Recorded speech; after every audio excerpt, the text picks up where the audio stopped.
Hola! Buenos dias! ¿Qué tal?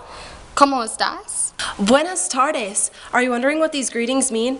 If not, then you probably have some prior background in Spanish. But if you are, no worries. We're going to clarify that. This video will teach you how to greet people, how to introduce yourself, how to introduce a third person in the conversation, and how to say goodbye.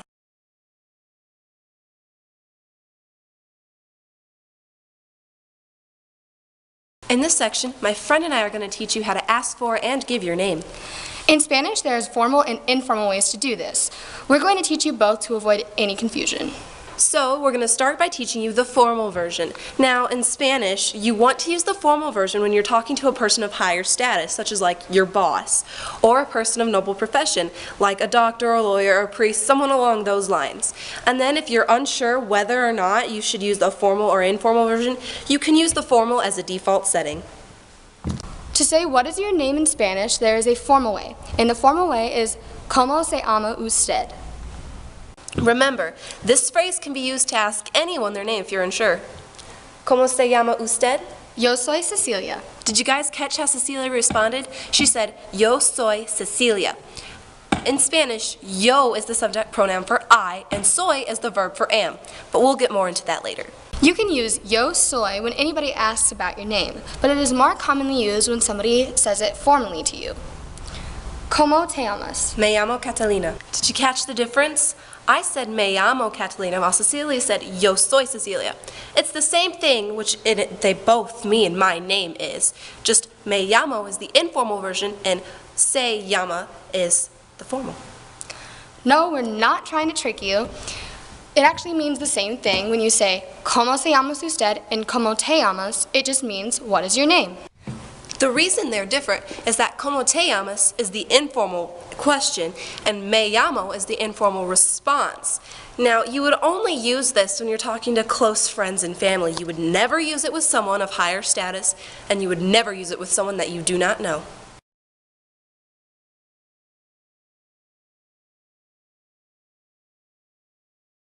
In this portion of our video, Cecilia and I will be teaching you introductions. Okay, pal. Oh, nothing really, just filming more of our video. This is a perfect example of an introduction. Lydia said K-Tao, which means what's up.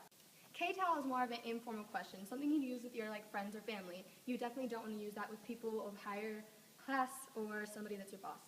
That's right, Cecilia. Now, a better way to greet people just like on the street or something would be hola, and then if you want to greet some of a higher class or your boss, you could add señor, señorita, or señora on it. But make sure you keep them straight.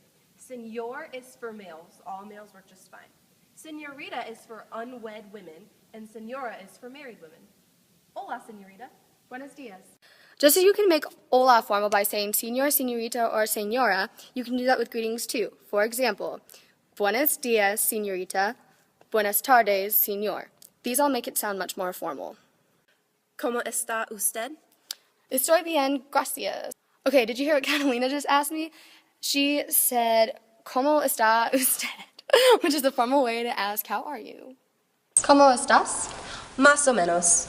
Now, what Cecilia asked me was ¿Cómo estás? Instead of ¿Cómo está usted? ¿Cómo estás is simply the informal version, whereas ¿Cómo está usted is the formal.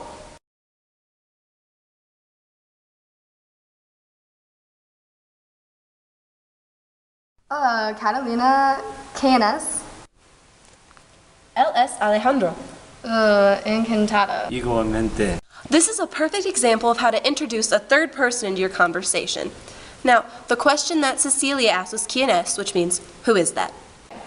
Catalina then answered me by saying, Él es Alejandro. With that, Catalina is saying he is Alejandro. We say this when we introduce anybody, except when it's a girl, we use ella. So, ella es Catalina. Él es Alejandro. Ella es Cecilia.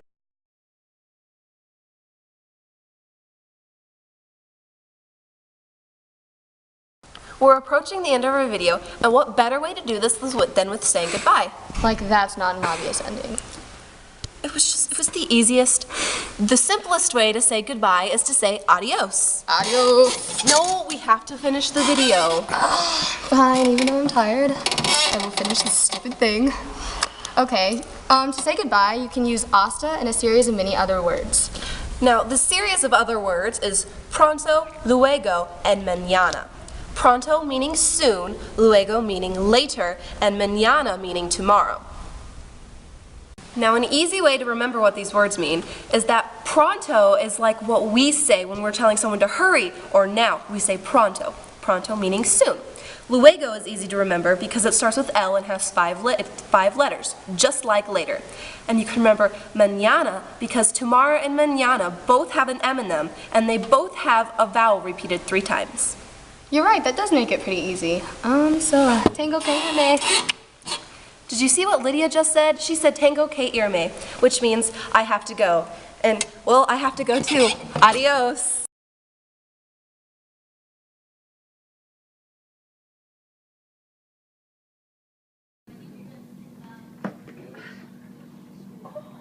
Hola, ¿cómo estás? Muy bien. Bien. ¿Quién es? Es Alejandro. Igualmente. Tengo que irme. Adios.